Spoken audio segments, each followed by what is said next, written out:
صرف ایک لڑکی، عام سی لڑکی کے لیے کیا زندگی صرف کسی لڑکی کی بے وفائی کے پیچھے ضائع کر دینا عقل مندی ہے؟ کیا اس پر ہمارا کوئی حق نہیں ہے؟ اس عمر میں اسے میرا بازو میرا سہارا بننا چاہیے تھا، جبکہ وہ خود کمزور سہارے ڈھونڈتا پھر رہا ہے۔ اگر اسے کوئی دکھ ہے تو جوان مردی سے مقابلہ کرے۔ دکھوں اور غموں کے مداوے غلط راہوں پر چل کر تو نہیں کیے جا سکتے۔ کیا میں نے اپنے غم غلط کرنے کے لیے کوئی غلط راہ اپنائی ہے؟ مجھے تو سدا سے دکھ ہی دکھ ملے ہیں۔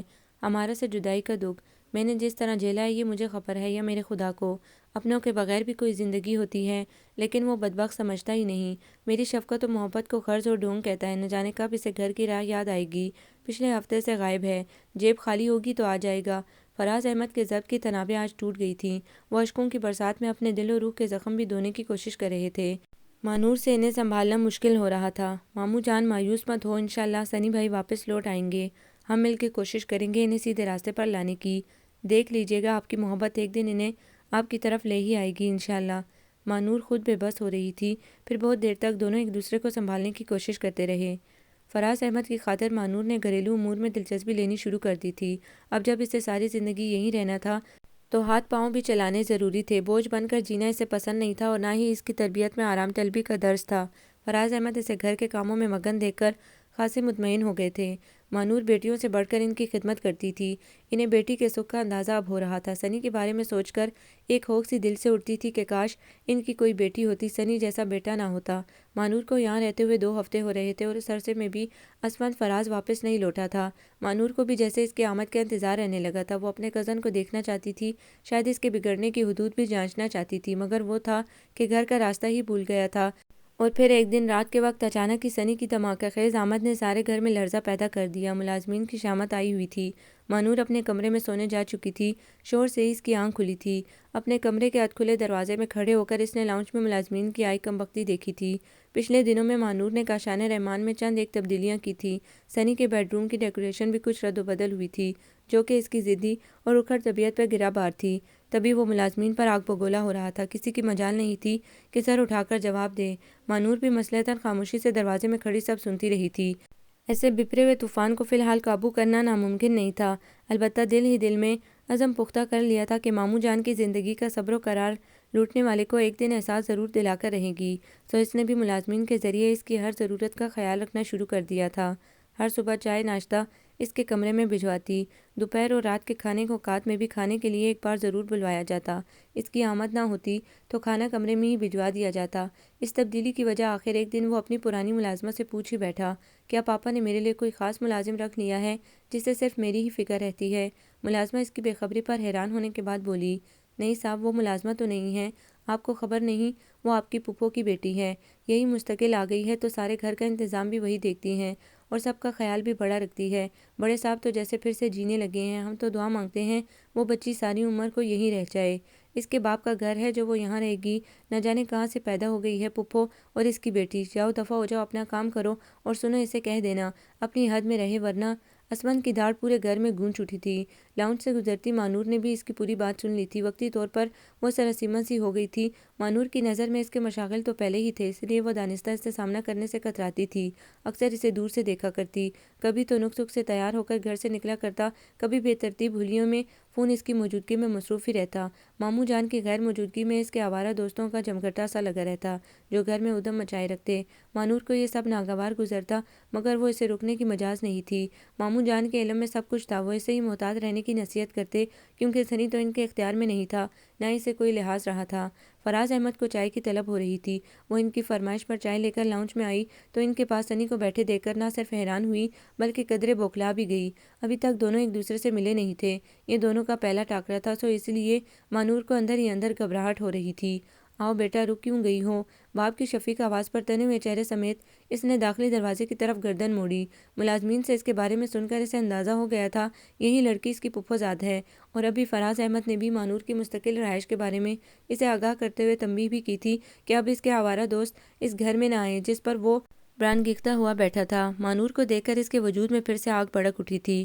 مانور ماموں کی وجہ سے خود کو سنبھالتی ان کی چائے کا کپ انہیں پکڑا کر بائیں طرف پڑے صوفے پر ٹک گئی۔ اسفند، یہ مانور ہے تمہاری پھپھو امارہ کی بیٹی، اب یہ مستقل میرے پاس رہے گی، اس لیے اپنی روش بدلو ورنہ… فراز احمد نے مانور کے سامنے ایک بار پھر اپنی بات دہرائی تو اسفند کا چہرہ مزید سلگ اٹھا۔ وہ جو ضبط کیے بیٹھا تھا اپنے اوکھڑ اور بے ادب لہجے میں فوراً بولا، ورنہ کیا کریں گے آپ؟ مجھے گھر سے نکال دیں گے، وہ بھی ایک غیر لڑکی کے لیے؟ تو یہاں ایسا کون چاہتا ہے؟ میرا حساب کتاب کریں، میرا حق مجھے دیں، میں خود بھی اس جہنم میں نہیں رہنا چاہتا۔ آپ رہیے اپنی نیک نامی اور عزت کے ساتھ۔ وہ جھٹکے سے اپنی جگہ سے اٹھ کھڑا ہوا۔ تمہارا حق؟ کون سا حق؟ یہ سب کچھ میرے بزرگوں کی دین اور میری محنت کی کمائی ہے۔ جاؤ جا کر 2 وقت کی روٹی تو کما کر کھاؤ۔ باپ کی دولت پر بہت عیاشیاں کر لی ہیں، جاؤ دفع ہو جاؤ، مجھے بھی تم جیسے ناخلف کی ضرورت نہیں ہے، آئندہ مجھے اپنی شکل نہیں دکھانا۔ اس کے گستاخانہ لہجے پر فراز احمد بھی آپے سے باہر ہو گئے۔ مانور افسوس سے دیکھتے ہوئے ماموں کو دھیمی آواز میں روکنے کی کوشش کرتی رہی۔ وہ نہ جانے کیا کیا بکتا جگتا کمرے سے ہی نکل گیا تو فراز احمد سر پکڑ کر بیٹھ گئے۔ ماموں جان، اس طرح تو سنی بھائی مزید متنفر ہوں گے۔ آپ میرے لیے ان سے کیوں لڑ رہے تھے؟ مجھے ابھی تک ان سے کوئی تکلیف نہیں پہنچی اور میرا نہیں خیال کہ وہ اس قدر گھٹیا سوچ و عمل رکھتے ہوں گے کہ گھر کی عزت کا بھی خیال نہیں کریں گے۔ آپ خواہ مخواہ پریشان ہوتے ہیں، ایسا کچھ نہیں ہوگا۔ مانور ان کے خدشات، ان کی پریشانی سمجھ رہی تھی۔ سنی کی جو روش تھی اسے دیکھتے ہوئے ان کا پریشان ہونا بجا تھا، مگر احتیاط کے سوا کیا بھی کیا جا سکتا تھا۔ سو مانور بھی انہیں تسلی ہی دے سکتی تھی اور یہ بھی نہیں چاہتی تھی کہ اس کی وجہ سے اس کے ماموں اور ان کے بیٹے میں مزید فاصلے پیدا ہو جائیں۔ مانور فراز احمد کو ان کے کمرے میں چھوڑ کر سنی کے کمرے کی طرف آ گئی۔ دل میں 100 اندیشے بھی تھے، لیکن اس وقت سنی کو روکنا بھی ضروری تھا۔ دل میں بہت کچھ سوچتے ہوئے آخر اس کے کمرے کے دروازے پر دستک دے ہی دی۔ کون ہے؟ غضبناک آواز میں پوچھنے کے ساتھ دروازہ بھی جھٹکے سے کھلا تھا اور پھر سامنے مانور کو دیکھ کر اس کے چہرے کا زاویہ مزید بگڑ گیا۔ تم یہاں کیا کرنے آئی ہو؟ دفع ہو جاؤ پلیز سنی بھائی، میری بات سنیں آپ ماموں جان، خبردار، مجھ سے رشتے جوڑنے کی ضرورت نہیں ہے۔ تم جیسیوں کی اصلیت مجھے اچھی طرح معلوم ہے۔ اس کی پوری بات سننے سے پہلے یسفن چلا کر بولا، پلیز آپ میری بات سن لیں ماموں جان نے اگر غصے میں کوئی غلط بات کہہ دی ہے تو آپ درگزر کر دیں، گھر چھوڑ کر مت جائیں۔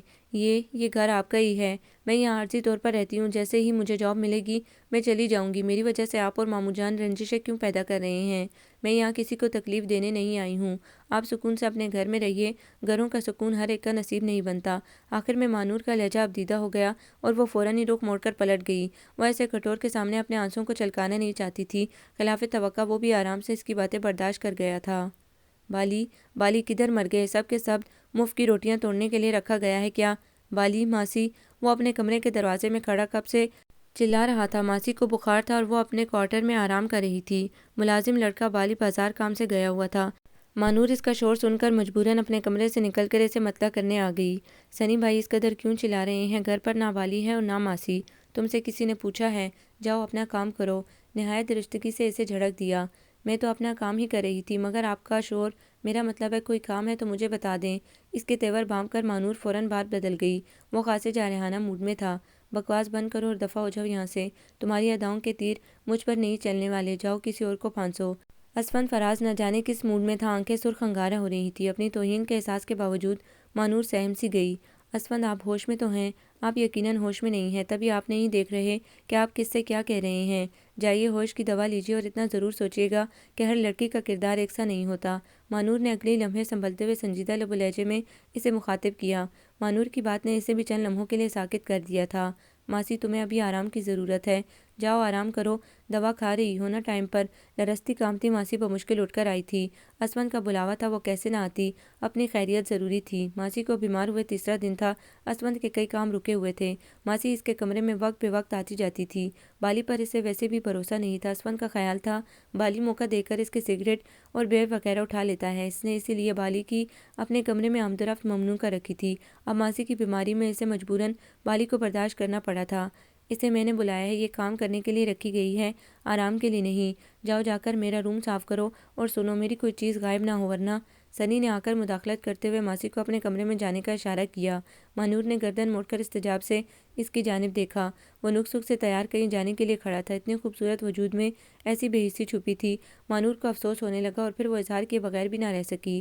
فی الحال یہ کام نہیں کر سکتی، یہ بیمار ہیں اور بیماری میں ہر انسان کو آرام کا حق ہے۔ کیا آپ نے اس بیمار کو اپنے کام کروانے کے لیے بلایا ہے؟ دیکھو تم ہمارے معاملات میں دخل اندازی مت کرو۔ ماسی تم سن نہیں رہی؟ اسفند نے سر میری سے کہتے ہوئے ماسی پر اپنا غصہ نکالا۔ مانور اپنی جگہ سے اٹھ کر مقابل آ گئی۔ مجھے آپ کے معاملات سے کوئی سروکار نہیں ہے، لیکن انسانیت بھی کوئی چیز ہوتی ہے۔ وہ عورت بیمار ہے، اسے آرام کی ضرورت ہے۔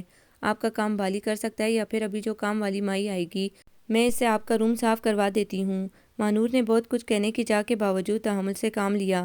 شٹ اپ، مجھے انسانیت کے سبق پڑھانے کی ضرورت نہیں ہے اور نہ ہی اس گھر میں حکم چلانے کی۔ مجھے میرے گھر میں تمہاری مداخلت نہیں چاہیے، انڈرسٹینڈ؟ سنی نے تنفر سے پنکارتے ہوئے کہا۔ آپ کا گھر، آپ کو معلوم ہے گھر کیا ہوتا ہے؟ کیا اپنے گھر میں اس طرح چیخا چلایا جاتا ہے، اس طرح رہا جاتا ہے جیسے آپ رہتے ہیں؟ آپ کا چال چلن آپ کے ہی گھر کے تقدس کو پامال کر رہا ہے۔ آپ کو کچھ خبر ہے آپ کی وجہ سے ماموں جان کو کتنی پریشانی اٹھانی پڑتی ہے؟ شٹ اپ، وہ آپے سے باہر ہو گیا۔ مانور نے بھی تو اسے جذباتی ہو کر آئینہ دکھانے کی کوشش کی تھی۔ مجھے خاموش کروانے سے پہلے اپنا رویہ تو دیکھیے۔ آپ کا چیخنا چلانا، ملازمین پر غصہ نکالنا کیا آپ کو اس گھر کا مالک ظاہر کرتا ہے؟ خود کو اس کا اہل ثابت کرنے کے لیے پہلے شٹ اپ۔ اسفند فرات کا سناٹے دار تھپڑ مانور کی نہ صرف زبان بند کر آ گیا بلکہ کئی لمحوں کے لیے ہوش و آواز بھی چھین لے گیا۔ آئندہ اپنی اوقات میں رہنا، انڈرسٹینڈ؟ وہ پھنکارتا ہوا لاؤنج عبور کرتا باہر کی جانب بڑھ گیا، بلکہ مانور تکلیف سے گال پر ہاتھ رکھے کھڑی رہ گئی۔ وہ تو شکر تھا ماسی پہلے ہی سنی کے غصے کی وجہ سے چلی گئی تھی۔ اسے ہوش آیا تو فوراً اپنے کمرے کی جانب دوڑ لگائی اور بستر پر گر کر بے اختیار ہوتی چلی گئی۔ کچھ دیر بعد سنبھلی تو خود ہی تسلی دیتے ہوئے سرزنش کرنے لگی۔ غلطی میری ہی ہے، مجھے معلوم ہے وہ کسی کی نہیں سنتا، پھر ناصر بننے کی ضرورت کیا تھی؟ اپنی ذلت کا سامان تم نے خود پیدا کیا ہے، اب مظلوم بنی رو رہی ہو۔ آئندہ اسے اس کے حال پر چھوڑ دو۔ دماغ نے اسے سمجھانے کی کوشش کی تو دل نے یکدم ٹھہر کر آہ بھری۔ اسے اس کے حال پر چھوڑ دوں پھر تو وہ بہت دور نکل جائے گا، تو تم کیا کر سکتی ہو؟ دماغ نے جیسے اس کے ارادے جاننا چاہے۔ میں اسے واپس لاؤں گی، میں اسے احساس دلاؤں گی کہ زندگی اس طرح نہیں جیتے، اسے بتاؤں گی کہ ماموں جان اس کے غم میں دن بدن گلتے جا رہے ہیں، اگر انہیں کچھ ہو گیا تو یہ دولت، یہ عیش و عشرت اسے کتنے دن کا سکھ دیں گے، پھر تو پچھتانا پڑے گا نا۔ میں اسے واپس لاؤں گی، ہاں میں اسے واپس لاؤں گی، خواہ میں خود مٹ جاؤں۔ اس کے بہتے آنسو فوراً تھم گئے تھے اور وہ بھی نئے عزم و حوصلے سے جی اٹھی تھی۔ تم یہاں؟ صبح صبح دستک دے کر اپنے کمرے میں آتا دیکھ کر سنی نے نہ صرف بدمزہ ہوا بلکہ درستگی اس کے لہجے کے ساتھ آنکھوں سے بھی چھلکنے لگی۔ آئی ایم سوری، میں نہیں آنا چاہ رہی تھی لیکن ماسی کی طبیعت زیادہ خراب ہے تو کچھ دنوں کے لیے آپ مجھے ہی ماسی سمجھ لیں، ڈونٹ مائنڈ۔ مانور نے اس کے تاثرات دیکھے بنا بیڈ سائڈ پر اس کی چائے کا کپ رکھا، پھر مڑ کر پوچھنے لگی، ناشتے کے لیے بھی اگر آپ ڈائننگ روم میں آ جائیں تو مجھے آسانی رہے گی، میں ماموں جان کے لیے ناشتہ بنا رہی ہوں۔ تم یہاں سے فوراً چلی جاؤ، میں تمہاری صورت بھی نہیں دیکھنا چاہتا۔ مجھ پر مہربانی کرنے کی ضرورت نہیں ہے، میں خود لے لوں گا۔ سنی نے سگریٹ سلگاتے ہوئے غضبناک ہو کر کہا تو وہ بھی قدرے سہم گئی، لیکن اگلے ہی پل ہمت کر کے بولی، آپ مجھے فی الحال اپنی ملازمہ سمجھیے، میں کوشش کروں گی کہ آپ کو شکایت I said get out from my room, اور آئندہ یہاں آئیں تو تمہارا حشر بگاڑ دوں گا۔ سنی جھٹکے سے اٹھ بیٹھا تو مانور نے واپسی میں ہی عافیت جانی۔ اس کی سرخ انگارہ آنکھیں خوفزدہ ہو رہی تھیں۔ مانور کا کیا تھا کہ وہ کوئی نشہ بھی استعمال کرتا ہے؟ بیئر کے ٹن اور وسکی کی غیر ملکی بوتلیں تو کئی بار اس کے کمرے سے برآمد ہو چکی تھیں۔ دکھ و افسوس نے ایک بار پھر اس کا احاطہ کر لیا۔ ایک انسان مکمل تباہی کے منہ میں تھا، اس سے نہ خود کو بچانے کا ہوش تھا اور نہ ہی وہ کسی کو بچانے کے لیے پکار رہا تھا۔ سنی کچھ ہی دیر میں تیار ہو کر اپنے کمرے سے نکلا اور پھر سیدھا کچن کا رخ کیا۔ مانور کچن کی کھڑکی سے چھپ کر اس کے حرکات و سکنات نوٹ کرنے لگی۔ وہ غصے میں چیزیں اٹھا اٹھا کر پٹک رہا تھا، کبھی فریج سے کوئی چیز نکالتا پھر واپس رکھتا، کبھی برنرز پورے کھول کر جلاتا کبھی بند کر دیتا۔ شاید اس کی سمجھ میں نہیں آ رہا تھا کہ اپنے لیے کس طرح ناشتہ بنائے۔ اسی جھنجھلاہٹ کے عالم میں اس نے کیتلی میں پانی ڈالا، چولہے پر رکھنے کے بعد سلائس پر جیم اور مکھن لگا کر وہیں کھڑے ہو کر کھانا شروع کر دیا۔ بار بار مڑ کر دروازے کی طرف اور ادھر ادھر بھی دیکھ لیتا تھا۔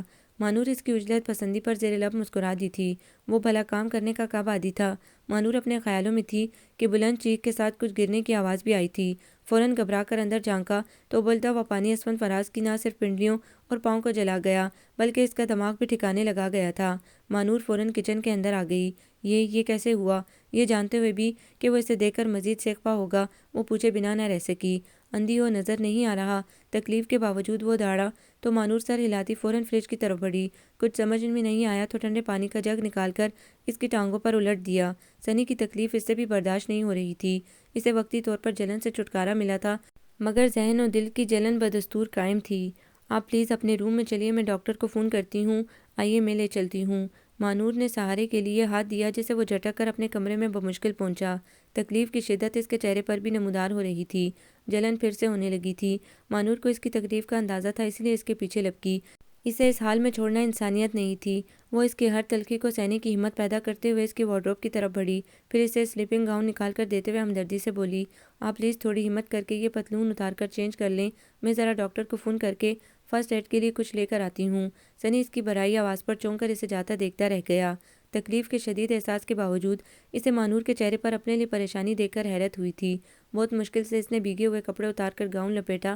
مانور چند لمحوں میں ہی فرسٹ ایڈ باکس اٹھائے آ گئی۔ سنی اس بار کوشش کے باوجود اسے جانے کے لیے نہیں کہہ سکا۔ اس کی دائیں ٹانگ کا نچلا حصہ کافی متاثر ہوا تھا، آبلے ابھر آئے تھے۔ بائیں ٹانگ کے صرف پاؤں پر پانی پڑا تھا اور وہ بھی خاصا سرخ ہو رہا تھا۔ مانور نے اس کے چہرے پر نگاہ ڈالی۔ وہ ضبط کیا اپنے بیڈ پر تقریباً نیم دراز تھا۔ مانور نے بیڈ کے قریب دو زانوں بیٹھ کر لرزتے ہاتھوں سے آبلے والی ٹانگ کو پہلے صاف کیا اور پھر اس پر اینٹی سیپٹک کریم لگائی۔ ایسا کرتے ہوئے اس کا اپنا چہرہ دھواں دھواں ہو رہا تھا۔ کمال ضبط سے اس نے اپنی آنکھوں میں آئے آنسوؤں کو پیا۔ سنی اس کا ہر عمل دیکھ رہا تھا اور حیران تھا۔ کیا یہ آنسو میرے لیے تھے؟ مگر کیوں؟ اس کی آنکھوں میں میرے لیے نفرت کے بجائے اپنائیت کیوں ہے؟ یہ مجھے کیوں ڈسٹرب کرتی ہیں؟ کیوں مجھے بے بس کرنے کی کوشش کرتی ہیں؟ کیوں؟ آخر کیوں؟ وہ سوچوں میں گرا تھا۔ مانور کی آواز پر چونک اٹھا۔ لیجیے، میں نے کریم تو لگا دی ہے، یقیناً جلن کم ہو گئی ہوگی۔ ڈاکٹر صاحب بھی ابھی آتے ہی ہوں گے جو بہتر علاج کریں گے۔ اب تو آپ کو 4-5 روز تک مجبوراً مجھے برداشت کرنا پڑے گا، کیونکہ اس حادثے کے بعد تو یقیناً آپ کو بیڈ ریسٹ کی ضرورت ہے۔ آپ آرام کیجیے، میں ڈاکٹر کے آنے تک آپ کے لیے ناشتہ بنا لاتی ہوں۔ اوکے۔ مانور کو اس وقت اس سے کوئی خطرہ نہیں تھا، اس لیے روانی سے بولتی ہوئی قالین سے اٹھ کر فرسٹ ایڈ باکس اٹھا کر کمرے سے نکل گئی۔ ڈاکٹر نے آ کر اسے نئے سرے سے ٹریٹمنٹ دی اور بہت سی ہدایات بھی۔ مانور کے کہے کے مطابق اسے مکمل بیڈ ریسٹ کے لیے بھی کہا، جو کہ اس کے لیے ممکن تو نہیں تھی، مگر ناچار اسے عمل کرنا تھا۔ آج ہی اس کا دوستوں کے ساتھ شہر سے باہر جانے کا پروگرام تھا، جو کہ اس افتاد سے ملتوی ہو گیا۔ فراز احمد دوپہر کو آئے تو سنی کے جلنے کی خبر ملتے ہی بے چین ہو کر اس کے کمرے میں چلے آئے۔ سنی درد سے نبض آزما آنکھیں موندے لیٹا تھا۔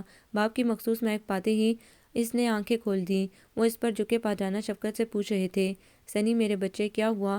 زیادہ تکلیف ہے تو ہاسپٹل چلے جانا تھا، کیوں گئے تھے کچن میں؟ مانور سے کہہ دیتے، بیٹی ہے وہ اس گھر کی۔ وہ ان کی محبت پر مزید تلخ نظروں سے انہیں دیکھنے لگا، پھر تلخی سے بول بھی اٹھا، آپ کی دعاؤں کا اثر رنگ لے آیا ہے، معذور ہو گیا ہوں، پڑا رہوں گا اب اس قید خانے میں جسے آپ لوگ گھر کہتے ہیں۔ اللہ نہ کرے کیسے باتیں کر رہے ہو جان، میں تمہیں بددعا دوں گا۔ میں تمہارا باپ ہوں سنی، دشمن نہیں ہوں۔ تمہیں اب میری محبت کی بھی پہچان نہیں رہی۔ فراز احمد بے بسی سے بول اٹھے، محبت مت نام لیا کرے اس بکاؤ چیز کا۔ میرے سامنے سب غرض اور فریب کے رشتے ہیں۔ آپ اس لیے یہ ڈھونگ رچاتے ہیں تاکہ میں آپ کا سہارا بنوں، ورنہ آپ کو میری کیا ضرورت ہے؟ اگر آپ کو اپنے بڑھاپے کا ادراک نہ ہو تو آپ مجھے ایک منٹ بھی برداشت نہ کریں۔ وہ تکلیف کی شدت کے باوجود چلا اٹھا۔ فراز احمد نے بے بسی سے اس کی جانب دیکھا۔ کھانے کی ٹرے اندر لاتی مانور دروازے میں ہی ٹھٹک کر کھڑی رہ گئی۔ فراز احمد کچھ کہنے کی چاہ کے باوجود پلٹ کر کمرے سے نکل گئے۔ مانور نے خاموشی سے اندر آتے ہوئے انہیں جانے کا راستہ دیا اور پھر اس کے بیڈ کے قریب پڑی میز پر ٹرے رکھ کر بولی، مجھے کہنے کا حق تو نہیں ہے، لیکن کسی کو تو بتانا پڑے گا نا کہ آپ کا اپنے والد کے ساتھ رویہ اچھا نہیں ہے۔ ماموں جان کی آپ سے محبت بے غرض ہے، آزما کر دیکھیے گا۔ شرمندگی محسوس ہو تو معافی مانگنے میں دیر بھی مت لگائیے گا، ورنہ ساری عمر پچھتاتے رہیں گے۔ مانور کہہ کر فوراً نکل گئی۔ وہ غصے سے کھول اٹھا تھا، بہت کچھ کہنا چاہتا تھا مگر مانور نے موقع ہی نہیں دیا۔ غصہ ٹھنڈا ہوا تو ایک عجیب سا احساس ہوا تھا۔ مانور کے سامنے اپنے باپ سے کیے گئے سلوک پر قدرے خجالت سی محسوس ہوئی تھی۔ یہ پہلا احساس تھا جس نے اسے گھیرا تھا کہ وہ کہیں نہ کہیں غلطی پر ضرور ہے، اسی لیے تو کل کی آئی یہ لڑکی بھی محسوس کر کے اسے جتانے کی جرات کر گئی تھی، ورنہ کون تھا جو اسے آئینہ دکھانے کی ہمت کرتا۔ دوپہر کے وقت مانور اپنے کمرے میں کوئی کتاب پڑھنے میں مشغول تھی جب اسے فون کی تیز گھنٹی نے فون کی طرف متوجہ کیا۔ اسے پوری توقع تھی کہ ماموں جان کا فون ہوگا۔ وہ کھانا کھائے بغیر ہی چلے گئے تھے۔ وہ فوراً اٹھ کر کوریڈور میں آ گئی۔ دوسری طرف سے سنی بھی ریسیور اٹھا چکا تھا۔ ماموں جان، آپ کھانے کے بغیر ہی چلے گئے، پتہ ہے میں کتنی پریشان ہوئی۔ ڈاکٹرز نے آپ کو پراپر ڈائٹ لینے کے لیے کہا ہے، اور آپ؟ مانور کی خفگی میں بھی اپنائیت تھی۔ سنی ریسیور کان سے لگائے مبہوت سا رہ گیا۔ میری فکر نہ کرو بچی، میں نے آفس میں لنچ کر لیا تھا، مجھے ڈاکٹرز کی ہدایات یاد ہیں، ابھی مجھے جینا ہے کم از کم تب تک تو ضرور جب تک سنی سدھر نہیں جاتا۔ فراز احمد نے کرب میں ڈوب کر اسے مطمئن کرنے کی کوشش کی۔ وہ تڑپ اٹھی، ماموں جان پلیز ایسی باتیں نہ کریں، اور سنی بھائی کے لیے بھی پریشان نہ ہو، وہ ٹھیک ہو جائیں گے۔ کب ٹھیک ہوگا؟ وہ تم دیکھ رہی ہو نا، دن بدن اس کا اخلاق، اس کی سوچیں، اس کا رویہ خراب سے خراب ہوتا جا رہا ہے۔ نہ جانے کیسے لوگوں میں اٹھتا بیٹھتا ہے، جو میری محبت کی تڑپ بھی اسے ڈھونگ اور دکھاوا لگتی ہے۔ ایک لڑکی نے کیا دھوکہ دیا، باپ کی محبت بھی مشکوک ہو گئی۔ اس وقت فراز احمد کا لہجہ ہی نہیں، آنکھیں بھی بھیگ گئی تھیں۔ ماموں جان آپ دکھی مت ہوں، انشاءاللہ سب ٹھیک ہو جائے گا، اللہ تعالیٰ سے مایوس مت ہوں، وہ ضرور کوئی سبب پیدا کر دے گا جو سنی بھائی کو سیدھی راہ دکھا دے گا۔ آپ حوصلے اور صبر سے کام لیں، بلکہ ماموں جان میں تو کہوں گی فی الحال آپ ان کی ہر خامی بلا کر انہیں بیمار بیٹا سمجھ کر ملا کیجیے، یہ مت سوچا کیجیے کہ وہ غلط راہ پر پڑے ہوئے ہیں۔ اگر ہیں بھی تو واپس لانے کی کوشش بھی تو آپ کو ہی کرنی ہے نا۔ مجھے یقین ہے ماموں جان، آپ کی توجہ، آپ کا پیار انہیں واپس لے آئے گا۔ مانور کا نرم و گداز لہجہ دونوں کی سماعتوں کے ساتھ دلوں میں بھی راحت بھر گیا۔ وہ زیادہ تو نہیں جلا؟ ڈاکٹر نے صحیح طرح چیک کیا ہے نا؟ وہ پھر سے فکر مندی سے پوچھ رہے تھے۔ ماموں جان، ڈاکٹر صحیح علاج ہی کرتے ہیں۔ اچھا اب آپ بے فکر ہو کر اپنا کام کریں، میں سنی بھائی کی دیکھ بھال کروں گی، آپ مطمئن رہیے، اللہ حافظ۔ مانور انہیں تسلی دے کر فون بند کر کے دوبارہ اپنے کمرے میں گھس گئی، جبکہ سنی ہنوز ریسیور تھامے عجیب سے احساسات میں گھرا تھا۔ سوچے بے اختیار ہو کر مانور کے گرد منڈلانے لگیں۔ کتنی عجیب لڑکی ہے، میرے تلخ رویوں کے باوجود بھی میرے لیے فکر مندی ہی نہیں، پر امید بھی ہے، چہرے پر کوئی غرض بھی نہیں لکھے، بلکہ خلوص کے رنگ ہی بکھرے ہوئے ملتے ہیں۔ کیا کسی عورت پر ایسا روپ بھی آتا ہے کہ وہ بے غرض اس طرح خدمتگار بن جائے؟ اس کی سوچیں بھٹکنے لگیں تو دماغ نے سرزنش کی۔ ارے اسفند فراز، یہ کیا سوچنے لگے تم؟ اب فریب میں مت آنا، دھوکہ دینے کے لیے یہ ایسے سوانگ رچاتی رہتی ہیں، یہ قوم قابل اعتبار نہیں۔ مگر یہ ایسی نہیں لگتی۔ دل نے مداخلت کی تو وہ جھنجھلا گیا۔ یہ تو میرے حواسوں پر چھاتی جا رہی ہے، میں اب اسے قریب نہیں آنے دوں گا۔ شاید میں نے جو ابھی سنا ہے یہ بھی جھوٹ اور فریب ہی ہے۔ اس نے اپنے خیالات جھٹکتے ہوئے پھر سے سونے کی کوشش کی۔ اس کے وہ ہمدرد دوست تو اس کے بغیر ہی ٹرپ پر چلے گئے تھے۔ سب کو فون کرنے کے باوجود بھی کوئی بھی اس کی خبرگیری کو نہیں آیا تھا۔ وہ خود ہی بار بار فون کر کے نہ جانے کس کس کو اطلاع کرتا رہا تھا۔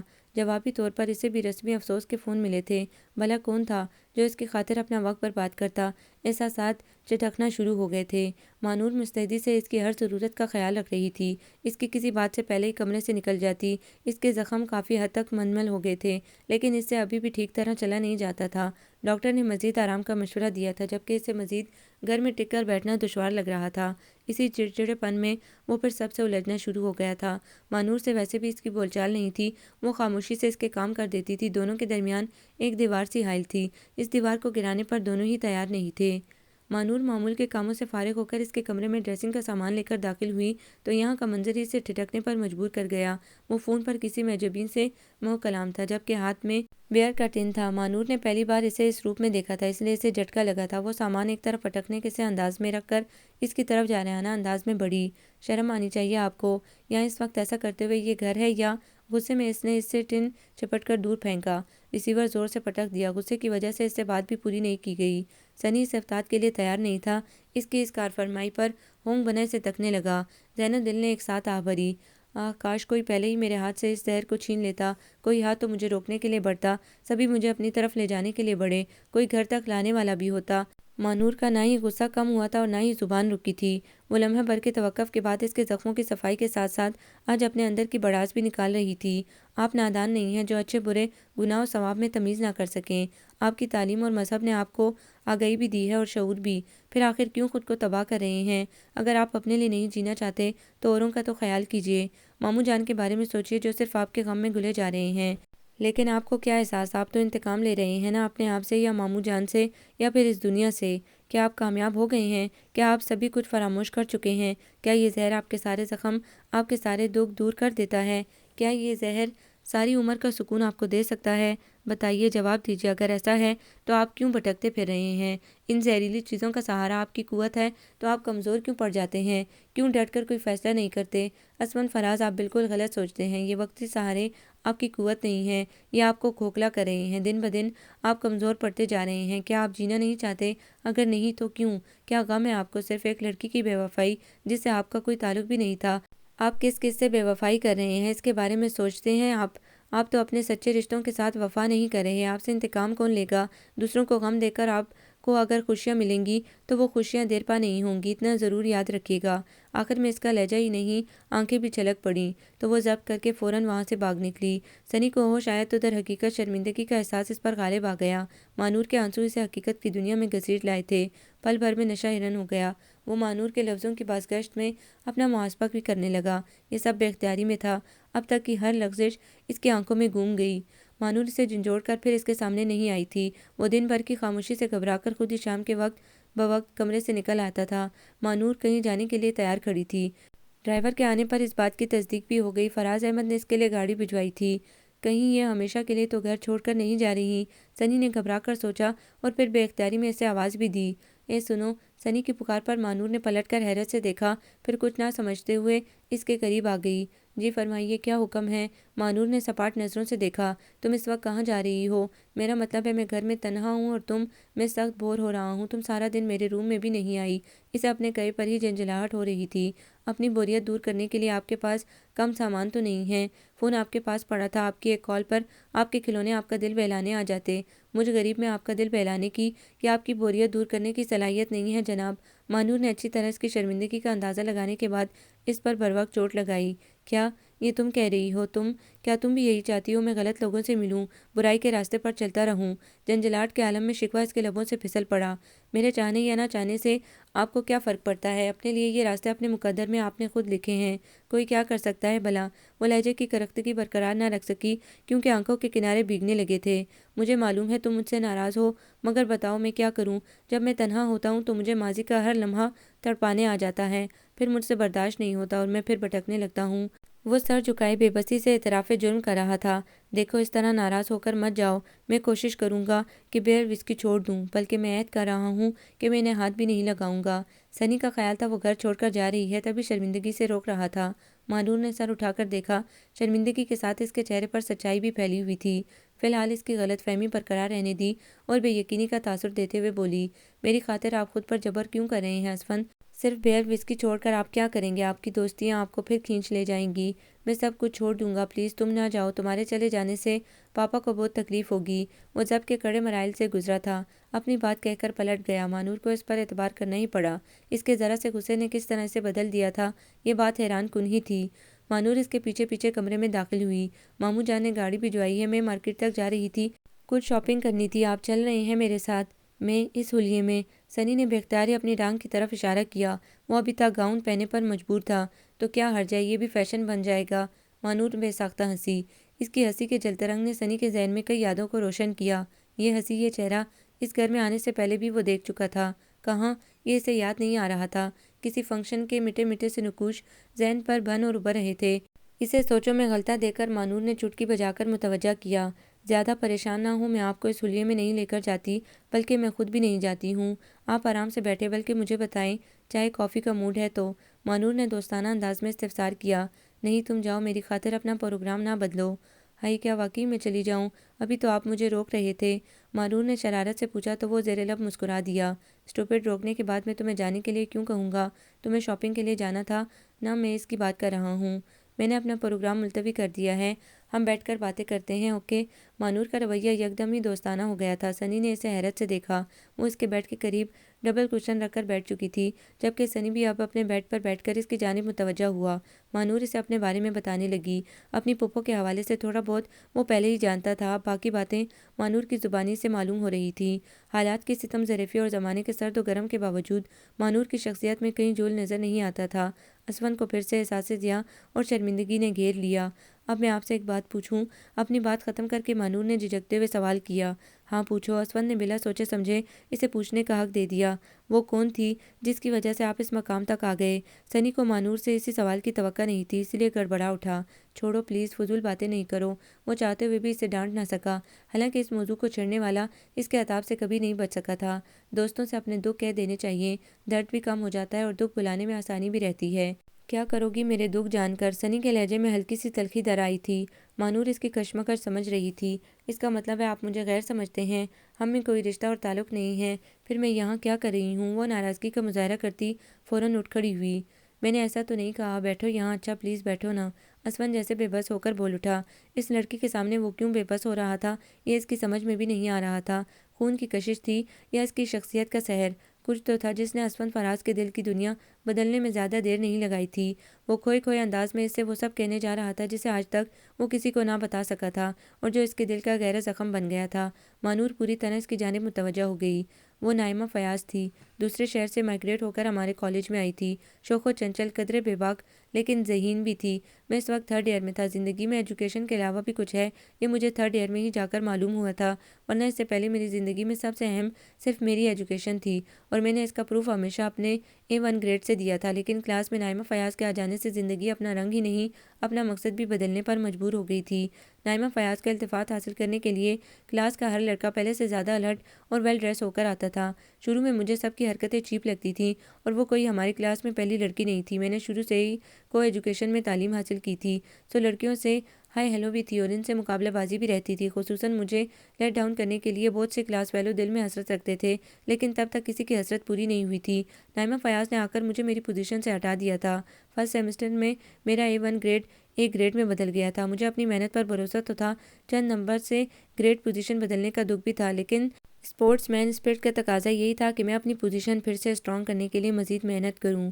اپنے A1 گریڈ پر نائمہ فیاض کی آنکھوں میں عجیب سا فخر بلکہ شاید غرور کا رنگ نمایاں ہو گیا تھا۔ اس کی شخصیت پر وہ غرور سجدہ تھا۔ مجھے اس کی جیت سے کوئی پرخاش نہیں تھی، سو میں نے کھلے دل سے اسے مبارکباد دی تھی۔ تبھی ہمارے درمیان دوستی کا آغاز ہوا تھا۔ نائمہ مجھ سے اور میں اس سے اپنے اسائنمنٹ اور نوٹس ڈسکس کرتے کرتے نہ جانے کہاں پہنچ گئے۔ کلاس میٹ ہماری دوستی کو رشک و حسرت سے دیکھتے تھے، کیونکہ میں اور نائمہ ہر جگہ ساتھ ساتھ نظر آتے۔ ان دنوں میں مجھے اپنے مخلص دوستوں کی بھی پرواہ نہیں تھی، مجھے صرف نائمہ کی خوشی کا خیال رہتا تھا۔ اس کے ساتھ وقت گزارنا، اس سے دل کی باتیں کرنا اچھا لگتا تھا۔ نائمہ نے بھی اپنی فطری بے باکی کا مظاہرہ کرتے ہوئے اپنی پسندیدگی کا نہ صرف اظہار کیا تھا بلکہ اقرار محبت بھی کیا تھا۔ نہ جانے وہ محبت تھی یا فریب، جو بھی تھا دل فریب تھا۔ مجھے تو وقت گزرنے کے ساتھ ساتھ محسوس ہونے لگا تھا کہ میں نائمہ فیاض کے بغیر زندہ نہیں رہ سکوں گا۔ ہفتے کی ایک تعطیل بھی مجھے ایک صدی جتنی لمبی لگتی تھی۔ ظاہر ہے سارے چکر کا اثر میری تعلیم پر بھی پڑ رہا تھا۔ ہمارے افیئر کا کالج بھر میں چرچا تھا۔ میرے اساتذہ دبے دبے لفظوں میں مجھے تنبیہ کر چکے تھے، مگر مجھے صرف نائمہ فیاض کی قربت درکار تھی، جو نشہ بن کر مجھے دن بدن بے بس کرتی جا رہی تھی۔ بظاہر نائمہ کا حال بھی مجھ سے جدا نہیں تھا، لیکن وہ شاید میری طرح شدت پسند نہیں تھی، یا پھر اس کے لیے میری دوری زیادہ اہمیت نہیں رکھتی تھی۔ کالج میں گرمیوں کی تعطیلات ہونے والی تھی اور میں اس غم میں گھلا جا رہا تھا کہ نائمہ کے ساتھ اب زیادہ سے زیادہ وقت کیسے گزاروں گا۔ آخری دن میں بہت اداس تھا، لیکن نائمہ کے چہرے پر فریشنس اور چمک برقرار تھی۔ مجھے اس کی بے پرواہی آخر بولنے پر مجبور کر گئی تھی۔ نیمی، تمہیں مجھ سے جدائی کا کوئی غم نہیں ہے؟ تم تو اس طرح کھلکھلاتی پھر رہی ہو جیسے ہم 3 ماہ نہیں 3 گھنٹے کے لیے جدا ہو رہے ہیں۔ جانتی ہو تم آج ہی ہاسٹل سے گھر چلی جاؤ گی، پھر ہم مل نہیں سکیں گے۔ سوچو ذرا، پورے 3 ماہ یعنی 90 دن۔ اف، مجھے تو سوچ کر ہی کچھ ہو رہا ہے۔ جبکہ وہ میری حالت زار پر مزید شوق ہو گئی تھی۔ یہ 3 ماہ چٹکی بجاتے میں گزر جائیں گے، پتہ بھی نہیں چلے گا۔ پھر تو ہم ہوں گے، اور یہ کالج آخر جائیں گے کہاں؟ اس کی تسلی بھی دل جلانے والی تھی۔ اس نے مجھے بتایا تھا کہ ہم چھٹیوں میں مل نہیں سکیں گے۔ اس کے گھر والے کافی بیکورڈ ہیں، لڑکوں سے دوستی اور مراسم پسند نہیں کرتے، سو کوشش کرنی بھی بیکار ہوگی۔ مجھے اس کی بات پر نہ چاہتے ہوئے بھی یقین کرنا پڑا تھا۔ مجھے اس سے محبت تھی، اس لیے اس کی مجبوریوں سے سمجھوتا کرنا بھی میرا فرض تھا، سو میں نے اس کی خاطر اپنے دل پر پتھر رکھ لیا تھا۔ حالانکہ میرے لیے یہ مشکل نہیں تھا، میں اس کے شہر جا سکتا تھا، اس سے مل سکتا تھا، ملنے کو 100 بہانے بن سکتے تھے، مگر نائمہ چاہتی تو۔ جب نائمہ نہیں چاہتی تھی تو میں زبردستی نہیں کر سکتا تھا، صرف فون کالز کے تبادلے پر دل کو سمجھا لیا تھا، جو کہ مشکل تھا۔ پھر ایک روز چھٹیوں کے ہی دوران میں نے نائمہ کو اپنے ہی شہر کے ایک سینما ہال میں ایک لڑکے کے ساتھ دیکھا۔ نائمہ کو کسی اور کے ساتھ دیکھ کر مجھے جھٹکا تو لگنا ہی تھا، مگر پھر میں نے دل کو یہ کہہ کر سمجھا لیا تھا کہ ہو سکتا ہے وہ لڑکا اس کی فیملی سے تعلق رکھتا ہو، لیکن دل میں کھٹک تو پیدا ہو گئی تھی۔ انگلش مووی فیملی ممبرز کے ساتھ دیکھنے سے تعلق نہیں رکھتی تھی، خصوصاً لڑکیوں کے لیے، جبکہ نائمہ کی فیملی بقول اس کے سخت ہی نہیں بیکورڈ بھی تھی۔ وہی کچھ بے باک فطرت لے کر پیدا ہوئی تھی، جس کا مظاہرہ وہ اپنی فیملی کے سامنے نہیں کر سکتی تھی۔ نائمہ کی طرف سے کچھ وسوسے دل میں سر ابھار چکے تھے۔ میں مکمل شکار تب ہوا جب میں نے نائمہ کو اپنے ایک اسکول فیلو کے ساتھ جم خانے کلب میں دیکھا۔ کاشف میرا اسکول فیلو رہ چکا تھا، وہ میٹرک کے بعد ہی آرمی کالج میں چلا گیا تھا، کیونکہ اس کی ساری فیملی پاکستان آرمی سے منسلک تھی، تو اسے بھی اس طرف جانا پڑا۔ کاشف نے مجھے فون کر کے جم خانہ ملنے اور اپنی نئی گرل فرینڈ سے ملانے کے لیے بلایا تھا۔ کاشف آرمی ٹریننگ کی وجہ سے کافی بولڈ ہو چکا تھا، بلکہ زندگی کو انجوائے کرنے کے گر بھی دوستوں کو بتاتا رہتا تھا۔ محبت و چاہت اس کے نزدیک فضول جذبے تھے، وہ لڑکیوں سے دوستی کو ٹائم پاس کہتا تھا۔ نائمہ کو اس کے ساتھ بے تکلفانہ روپ میں دیکھ کر میرے دل کا خون ہو گیا تھا۔ کاشف اپنے موڈ میں تھا، اس سے میرے چہرے پر بکھرے ملال اور رنج کے رنگ نظر ہی نہ آئے، جبکہ نائمہ کی بے نیازی بھی عروج پر تھی۔ مجھے سامنے دیکھ کر ایک شناسا نظر بھی اس نے مجھ پر نہ پھینکی تھی۔ اس کی بے اعتنائی، اس کی بے وفائی نے مجھے توڑ کر میری ہی نظروں میں گرا دیا تھا۔ اس نے اپنے فعل پر نہ شرمندگی ظاہر کی تھی اور نہ ہی مجھ سے معذرت کی تھی۔ نائمہ کے اس روپ نے میرا اعتبار عورت ذات پر سے اٹھا دیا تھا۔ وہ عورت ہی تھی نا جس نے مجھے سہانے خواب دکھا کر حقیقت کی تلوار سے ذبح کر دیا تھا اور میں اس کا کچھ بگاڑ بھی نہ سکا تھا۔ مجھے لڑکیوں سے، خصوصاً خوبصورت لڑکیوں سے شدید نفرت ہو گئی تھی۔ تعلیم کی طرف سے بھی میری توجہ ہٹ گئی تھی۔ میں ہر وقت غصے اور نفرت سے بھرا رہتا تھا۔ نائمہ پھر میرے سامنے نہیں آئی تھی، ورنہ شاید میں اسے زندہ نہ چھوڑتا۔ تبھی میں نے کچھ ایسے دوستوں کی سنگت تلاش کر لی جن کی سوچیں میری سوچوں کے مطابق تھیں۔ زندگی میں میرے لیے لڑکی صرف ٹائم پاس بن گئی، کیونکہ میرا واسطہ اسی طرح کی لڑکیوں سے پڑتا تھا۔ چند روپے، ایک آدھ گفٹ یا پھر کبھی صرف ایک مسکراہٹ ہی انہیں اپنا آپ خرچ کرنے پر مجبور کر دیتی تھی۔ تو مجھے ایسے وجودوں سے شدید نفرت ہونے کے باوجود انہیں بیوس چند نوازشات خریدنے میں سکون بھی ملتا تھا، اور جب بے سکونی حد سے بڑھنے لگی تو میرے قدم مزید آگے بڑھنے لگے۔ پہلے سگریٹ اور بیئر پینے لگا۔ ماما کی موت نے مجھے سنبھلنے کا موقع دیا تھا۔ میں نے واپسی کی طرف قدم موڑے بھی تھے، لیکن پاپا کا وہ غلط فیصلہ مجھے پھر سے ان راہوں پر لے آیا جہاں سے پلٹ کر میں گھر کے راستے پر چلنا شروع ہوا تھا۔ وہ جذبات کی راہ میں بہتا چلا جا رہا تھا۔ ماموں جان کا غلط فیصلہ۔ مانور جو میویت سے سننے میں مصروف تھی، فراز احمد کا نام سن کر چونک پڑی اور پھر اچنبھے سے استفسار بھی کیا۔ اسفند کے لہجے میں نئے سرے سے تلخی گھل گئی۔ ہاں، تمہارے ماموں جان کا فیصلہ۔ انہوں نے ایک بزنس ڈیل کرتے ہوئے نائمہ جیسی ہی کسی ہستی کو شادی کے نام پر مسلط کرنا چاہا تھا مجھ پر۔ انہیں میرے لیے ایسی لڑکی پسند آئی تھی جو گھر کی اہمیت کو نہ جانتی تھی، نہ سمجھتی تھی۔ پاپا نے اس لڑکی کو میرا گھر، میری ذات کو آباد کرنے کے لیے چنا تھا، جس کی تربیت میں وفا اور خلوص شامل ہی نہیں کیا گیا تھا۔ اور پھر میں دوبارہ پاپا کی وجہ سے اندھیری راہوں کا مسافر بنا۔ پاپا کو اپنے حکم کی سرتابی نظر آ رہی تھی، میری بربادی نہیں۔ انہوں نے کبھی کوشش ہی نہیں کی کہ مجھے برباد ہونے سے بچائیں۔ انہیں تو بس اپنی نیک نامی سے غرض تھی، اپنے خاندان، اپنی سوسائٹی کی فکر تھی۔ انہوں نے کبھی نہیں پوچھا کہ مجھے کیا دکھ ہے، ہمیشہ مجھ پر طنز کیا، مجھے ڈرایا دھمکایا۔ انہوں نے یہ ضرورت کبھی محسوس ہی نہیں کی کہ میں کیوں ان اندھیروں کی طرف بڑھ رہا ہوں، کیوں مجھے روشنی نظر نہیں آتی، کیوں کسی کی محبت کے اجالے میری راہوں میں نہیں بکھرتے۔ میری آنکھیں، میرا وجود اجالوں کے لیے ترس گیا ہے۔ مجھے معلوم ہے میرا کوئی نہیں ہے، آخر یہ اندھیرے ہی میری موت کا سبب بنیں گے۔ وہ وحشت کے عالم میں بھی اپنے دل کی چھپی خواہشیں عیاں کرتا چلا گیا۔ مانور اس کی زبان سے موت کا سن کر فوراً تڑپ اٹھی۔ اللہ نہ کرے اسفند، میں جو ہوں آپ کی راہوں میں اجالے بکھیرنے کے لیے۔ اس کے جذبے بے ساختہ ہی لفظوں میں ڈل گئے تھے۔ سنی پھٹی پھٹی آنکھوں سے تکنے لگا۔ اپنی سماعت پر اسے یقین نہیں آ رہا تھا۔ اس نے جو سنا ہے وہ سچ ہے، وہی سچ جسے سننے کی طلب اس کے اندر شدت سے موجود تھی۔ مانور، یہ کیا کہہ رہی ہو؟ مانور کے چہرے پر اس کے جذبوں کے رنگ نمایاں تھے۔ اسفند کو پھر بھی بے یقینی تھی۔ میں سچ کہہ رہی ہوں، میرا اعتبار کریں۔ ماموں جان نے شاید غلط انداز میں آپ کی بھلائی چاہنے کی کوشش کی تھی، لیکن ان کا مقصد آپ کے لیے کبھی برائی نہیں ہو سکتا۔ انہیں میں نے آپ کے لیے تڑپتے بلکتے دیکھا ہے۔ ماموں جان کی تڑپ نے ہی مجھے آپ کی طرف راغب کیا تھا۔ مجھے خود پر اعتبار تھا کہ میرے سچے جذبے آپ کو میرے ہمراہ آنے پر مجبور کر سکتے ہیں۔ اب آپ کو ان اندھیروں سے واپس آنا ہوگا میری خاطر۔ میری محبت کے اجالے آپ کو راستہ دکھائیں گے۔ میری محبت آپ کی رہنما بنے گی۔ آپ اس طرح اپنی بلکہ ہم سب کی زندگی برباد نہیں کر سکتے۔ ہمیں آپ کی ضرورت ہے سنی۔ مانور یکدم ہی رونے لگی۔ اپنے جذبوں کی صداقت سے وہ پگھلنے لگی تھی۔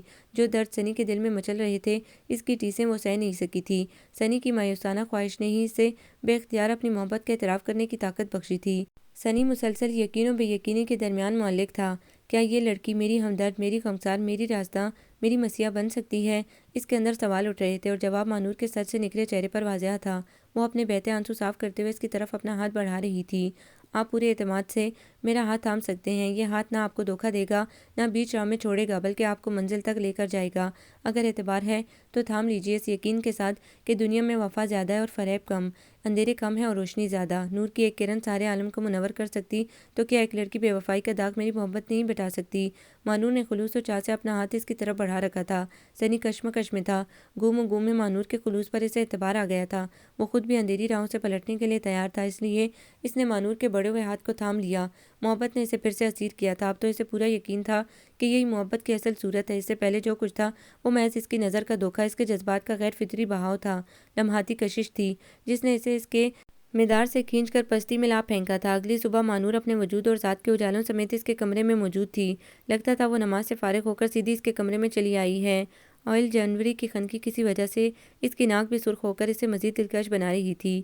سنی کو پہلے ہی رات بھر ٹھیک طرح نیند نہیں آئی تھی۔ اب اس کی آواز پر جاگنے کے بعد وہ کسی خواب کے اثر میں تھا۔ مانور اسے اٹھنے کا کہہ کر اس کے وارڈروب میں گھسی کھڑی تھی۔ پلٹ کر آئی تو اسے ایک ہاتھ میں شلوار قمیض تھی اور دوسرے ہاتھ میں اسفند کی کشمیری شال۔ آپ پلیز یہ چینج کر کے باہر آئیں، میں آپ کا انتظار کر رہی ہوں۔ کہاں جانا ہے اتنی صبح صبح؟ وہ متحیر ہوا۔ آپ چینج کر کے آئیں پھر بتاتی ہوں، کم آن ہری اپ۔ مانور نے جیسے اسے بچوں کی طرح ٹریٹ کیا۔ وہ کچھ نہ سمجھتے ہوئے بھی اٹھ کر اس کے